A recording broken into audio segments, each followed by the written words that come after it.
जैसा कि हमने पिछले एपिसोड में एक असैसिन को देखा था, तो इस एपिसोड की शुरुआत भी वहीं से होती है, जहां हम उस असैसिन को देखते हैं जो कि गोल्ड और सिल्वर से भरे हुए एक कमरे के अंदर चोरी करने के लिए आया हुआ था।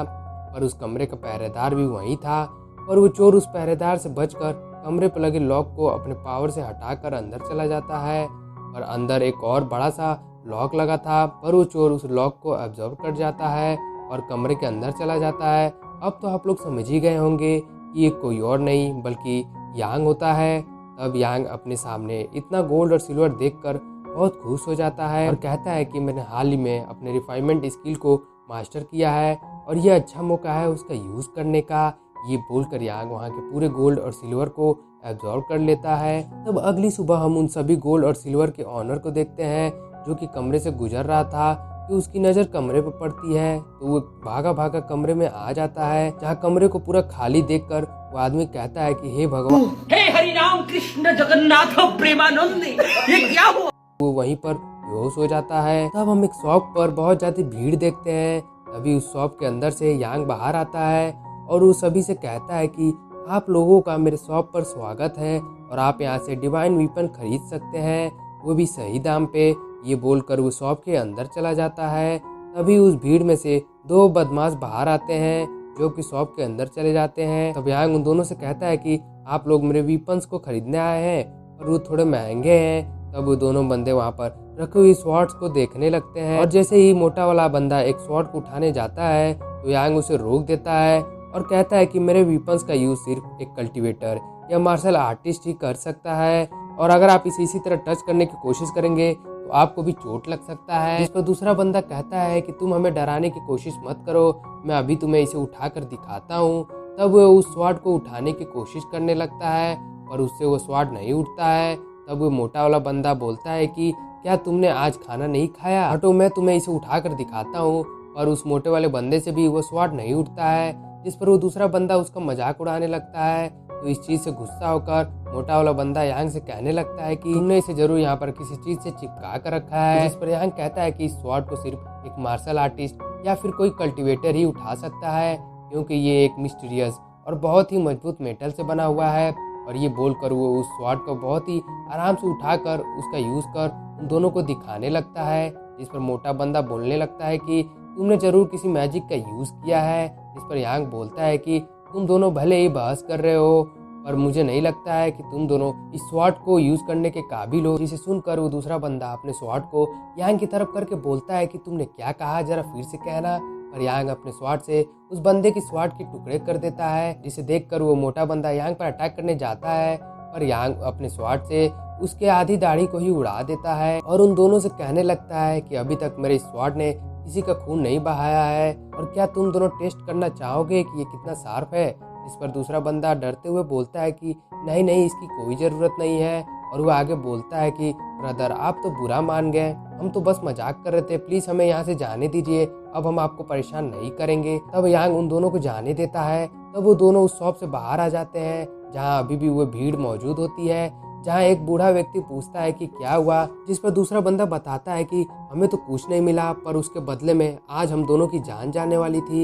ये बोलकर वो भाग जाता है। तब यांग अपने शॉप से बाहर आकर सभी से कहता है कि मेरे शॉप की वीपन्स सिर्फ मार्शल आर्टिस्ट या एक कल्टीवेटर के लिए है और मेरे वीपन्स आपके किसी काम नहीं आएंगे। तो ये सुनकर वो भीड़ वहाँ से चली जाती है।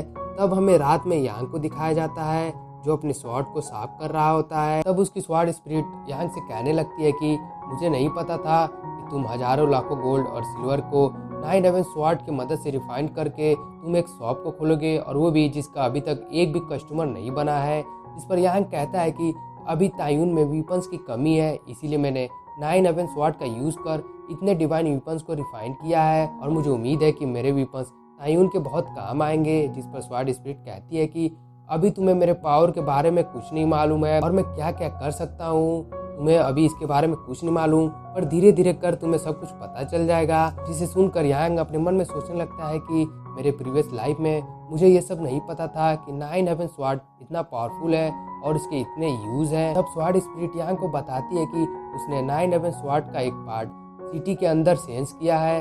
जिस पर यांग भी कहता है कि तुम सही कह रहे हो कि 9 हेवन स्वॉर्ड का एक पार्ट फ्लोइंग जेट लेक के पास है। तभी यांग की शॉप पर एक गु डूजिंग नाम का बंदा आ जाता है, जो कि वहाँ पर रखे हुए स्वॉर्ड को देखने लगता है।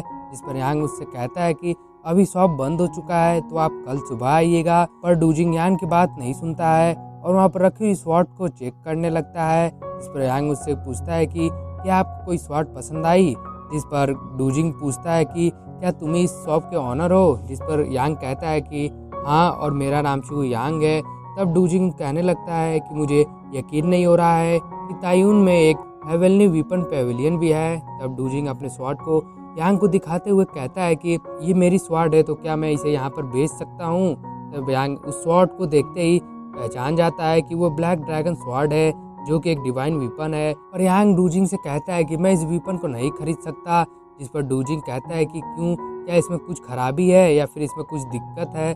जिस पर यांग कहता है कि ऐसी बात नहीं है, बल्कि ये स्वॉर्ड तो बहुत अच्छी है, इसलिए इसे तुम्हें अपने पास ही रखना चाहिए। पर क्या मैं जान सकता हूँ कि तुम्हें इतनी अच्छी स्वॉर्ड क्यों बेचनी पड़ रही है। जिस पर डूजिंग बताता है कि मैं अभी अभी जेल से बाहर आया हूँ और मेरे पास पैसे नहीं है, और मैं जानता हूँ कि मैं इस स्वॉर्ड को कहीं पर भी जाकर बेच सकता हूँ, पर वो सब मेरे स्वॉर्ड की वैल्यू नहीं करेंगे और ये मुझे डूजिंग को पसंद नहीं, इसीलिए मैं इसे यहाँ पर बेचने के लिए आया हूँ।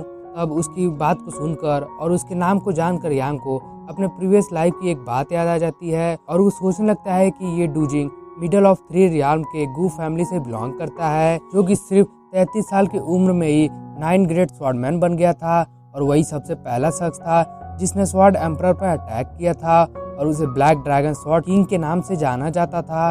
और मैं अपने प्रीवियस लाइफ में उससे एक बार मिला था और वो जरूर यही होगा। तभी डूजिंग यांग से पूछता है कि तुम क्या सोच रहे हो, क्या तुम्हें इस स्वॉर्ड को खरीदना है या नहीं।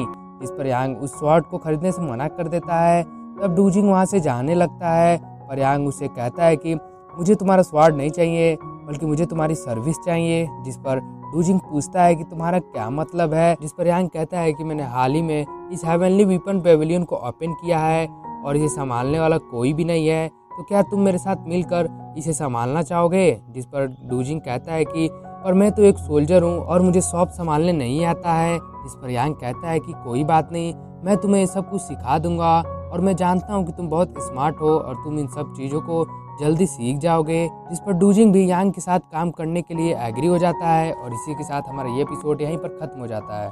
दोस्तों, अगर आपको वीडियो अच्छी लगी तो प्लीज़ वीडियो को लाइक और चैनल को सब्सक्राइब कर दीजिएगा। तब तक के लिए मिलता है नेक्स्ट एपिसोड में, तब तक के लिए सायोनारा। और कमेंट करके जरूर बताइएगा कि आप लोग को एपिसोड कैसा लगा।